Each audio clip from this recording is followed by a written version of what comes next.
Hello everyone, welcome back to my channel. Delivery ಆದಮೇಲೆ ನಾವು ಇಲ್ಲಿಂದ ಊರಿಗೆ ಹೋಗೋಷ್ಟರಲ್ಲಿ 14 ದಿನ ಆಗೋಗಿತ್ತು. 15 ದಿನ ಮತ್ತು 16ನೇ ದಿನಕ್ಕೆ ನಾವು ಮಗುಗೆ ತೊಟ್ಲಿಗೆ ಹಾಕೋ ಶಾಸ್ತ್ರ ಮಾಡಿದ್ವಿ.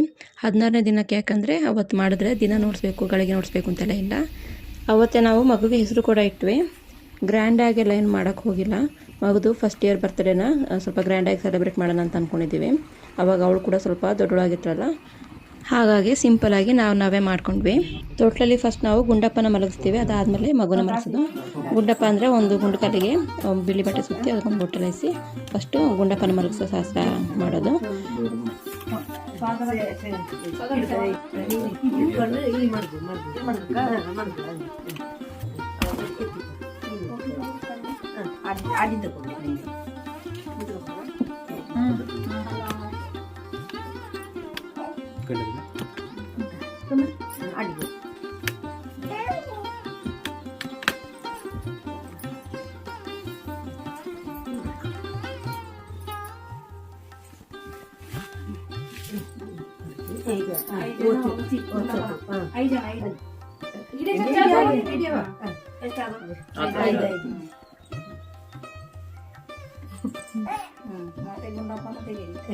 ಇಲ್ಲಿ ಸೈಜ್ ಬಿಡೋಕು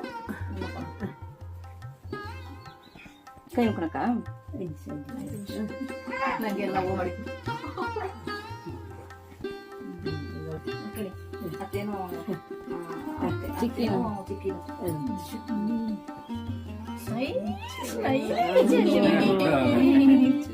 ಜೋ ಜೋ ಜೋ ಜೋ ತೊಟ್ಲಲ್ಲಿ ಜೋ ಜೋ ಮಾಡೋ ಜೋ ಜೋ ತೊಟ್ಲಲ್ಲಿ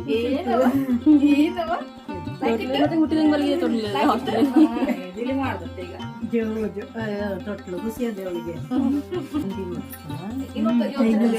ಇದು ಸ್ವಲ್ಪ ಎತ್ತರ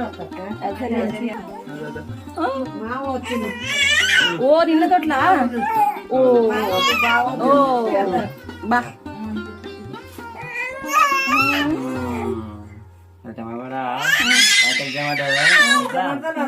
ಓದಿ ದೊಡ್ಡ ಗೊತ್ತಲ್ಲ ವಿದ್ಯೆ ಮಾಡಿ ದುಡ್ಡು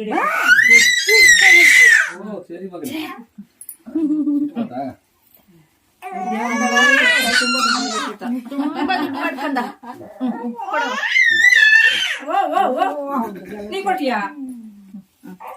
ಬನ್ನಿ ಬನ್ನಿ ಕೊಡ್ನ ಬನ್ನಿ ಕೊಡ್ನ ಸ್ವಾಮಿ ವಿದ್ಯಾವಂತ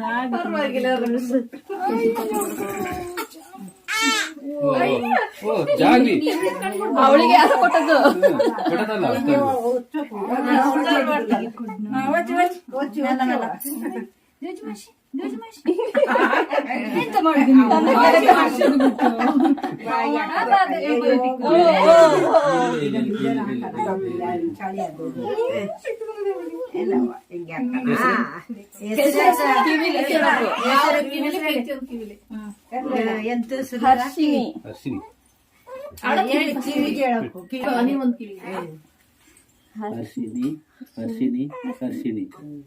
ಅಕ್ಕ ಹೇಳಿ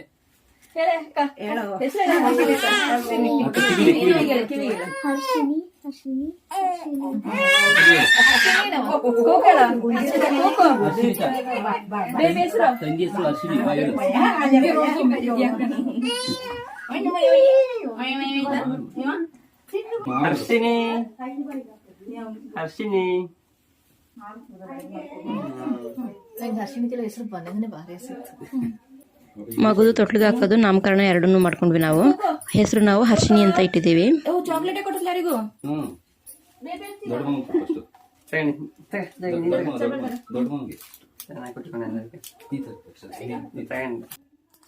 ಮಗುಗೆ ನಾವು ಹರ್ಷಿನಿ ಅಂತ ನಾಮಕರಣ ಮಾಡಿದ್ದೀವಿ. ಊರಲ್ಲಿದ್ದಾಗ ಏನು ಜಾಸ್ತಿ ವೀಡಿಯೋಗಳನ್ನ ಮಾಡೋಕ್ಕೆ ಹೋಗಿಲ್ಲ. ನಾನು ಮೊದಲೇ ಹಿಂದಿನ ವೀಡಿಯೋದಲ್ಲಿ ಹೇಳಿದ್ದೆಲ್ಲ ನಾನು ಫುಲ್ ಟೈಮ್ ನಾನು ನನ್ನ ಮಗುಗೆ ಅಂತಲೇ ಕೊಟ್ಟಿದ್ದೆ. ಹಾಗಾಗಿ ಒಂದು ಸಣ್ಣ ಸಣ್ಣ ಕ್ಲಿಪ್ಪಿಂಗ್ಸ್ ತೊಗೊಂಡು ಇಟ್ಕೊಂಡಿದ್ದೀನಿ ಅಷ್ಟೇ, ನೆನಪಿಗೋಸ್ಕರ. ಅದನ್ನು ನಿಮ್ಮ ಜೊತೆ ನಾನು ಶೇರ್ ಮಾಡ್ಕೊತಾ ಇದ್ದೀನಿ. ನಮ್ಮ ಮಗು ಬೆಳಿಗ್ಗೆ ಎದ್ದಿದ ತಕ್ಷಣ ಫುಲ್ ಹ್ಯಾಪಿ ಮೋಡಲ್ಲಿ ಇರ್ತಿತ್ತು. ಹಾಗಾಗಿ ಅದ್ರ ಜೊತೆ ಬೆಳಿಗ್ಗೆ ಎದ್ದಿದ ತಕ್ಷಣ ಸ್ವಲ್ಪ ಜಾಸ್ತಿ ಆಟ ಆಡ್ತಿದ್ದೆ ನಾನು. ಅದಾದಮೇಲೆ ಆಯಿಲ್ ಮಸಾಜ್ ಮಾಡಿ ಮಲಗಿಸ್ತಿದ್ದೆ. ಆಮೇಲೆ ಅವಳು ಎದ್ದಾದಮೇಲೆ ಅಮ್ಮ ಸ್ನಾನ ಮಾಡಿಸ್ಕೊಡ್ತಾಯಿದ್ರು. ಆಮೇಲೆ ಅದನ್ನು ಫುಲ್ಲು ರೆಡಿ ಮಾಡಿಬಿಟ್ಟು ಪ್ಯಾಕ್ ಮಾಡಿ ಮಲಗಿಸ್ತಿದ್ದೆ. ಮತ್ತು ಅವಳು ಮಲ್ಕೊಂಡ್ಮೇಲೆ ಬಟ್ಟೆಗಳನ್ನ ತೊಗೊಂಡು ಹೋಗಿದ್ದು. ಇದೇ ನನ್ನದು ಡೈಲಿ ರೂಟೀನ್ ಹೀಗೆ ಇರ್ತಿತ್ತು. ಮತ್ತು ಅದು ಮಗು ಮೇಲೆ ಡಿಪೆಂಡ್ ಆಗಿರ್ತಿತ್ತು. ಮಗು ಹೇಳೋದು ಮಲಗೋದು ಅದರ ಟೈಮಿಂಗ್ಸ್ ಎಲ್ಲ ದಿನ ಪಕ್ಕಾ ಟೈಮ್ ಇದೇ ಟೈಮಿಗೆ ಹಿಂಗೆ ಮಾಡ್ತೀನಿ ಅಂತ ಏನೂ ಇಲ್ಲ. ಮಗುದ ಮೇಲೆ ಡಿಪೆಂಡು. ಮಗು ಯಾವ ಥರ ಇರ್ತಿತ್ತು ಆ ಥರ ರೂಟೀನ್ ಇರ್ತಿತ್ತು ನಂದು. ಇವಾಗ ನಾನು ಎಣ್ಣೆ ಹಾಕಿ ಮಲಗಿಸಿ ಮಗು ಎದ್ದು ಅಮ್ಮ ಸ್ನಾನ ಮಾಡಿಸಿದ್ರೆ ನಾನು ಮಗುಗೆ ಸ್ನಾನ ಮಾಡಿ ಆದಮೇಲೆ ಬಟ್ಟೆ ಹಾಕಬೇಕಲ್ಲ, ಅದಕ್ಕೆಲ್ಲ ರೆಡಿ ಮಾಡ್ಕೊತಾ ಇದ್ದೀನಿ. ಒರ್ಸೋಕ್ಕೆ ಮತ್ತು ಬಟ್ಟೆ ಹಾಕೊಳ್ಳೋದಕ್ಕೆ ಸುತ್ತೋದಕ್ಕೆಲ್ಲ. ಮಗು ದಿನ ಸ್ನಾನ ಮಾಡಿಸಿದ್ರೆ ಚೆನ್ನಾಗಿ ಮಲಗ್ತಿತ್ತು. 1-2 ಗಂಟೆ 2.5 ಗಂಟೆ ಎಲ್ಲ. ಆ ಟೈಮಲ್ಲಿ ನನಗೆ ಸ್ವಲ್ಪ ಫ್ರೀ ಸಿಗ್ತಿತ್ತು, ಮೀ ಟೈಮ್ ಸಿಗ್ತಾಯಿತ್ತು. ಆ ಟೈಮಲ್ಲಿ ಒಂದೊಂದು ಸಲ ರಾತ್ರಿ ಸರಿ ನಿದ್ದೆ ಆಗಿಲ್ಲ ಅಂದರೆ ನಿದ್ದೆ ಮಾಡಿಬಿಡ್ತಿದ್ದೆ ಮಲ್ಕೊಂಡು.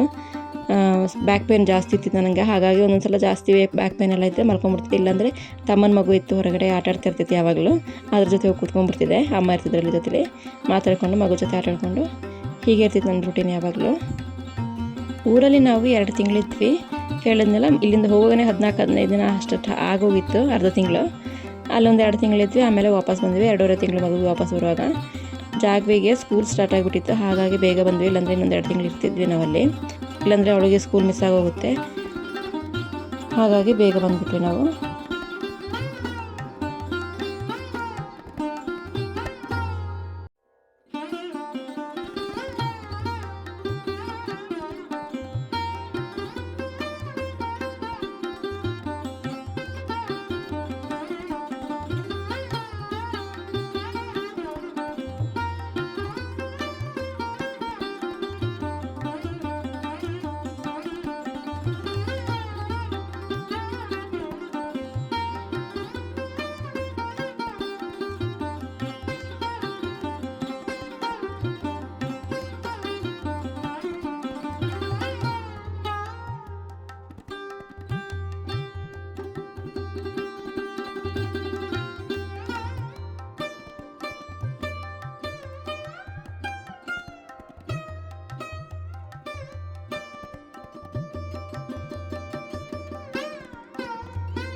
ಮಗುಗೆ ಯಾವಾಗಲೂ ಸ್ನಾನ ಮಾಡ್ತಿದ್ಮೇಲೆ ಇದೇ ಥರ ಸುತ್ತಿ ಮಲಗಿಸ್ಬಿಡ್ತಿದ್ದೆ.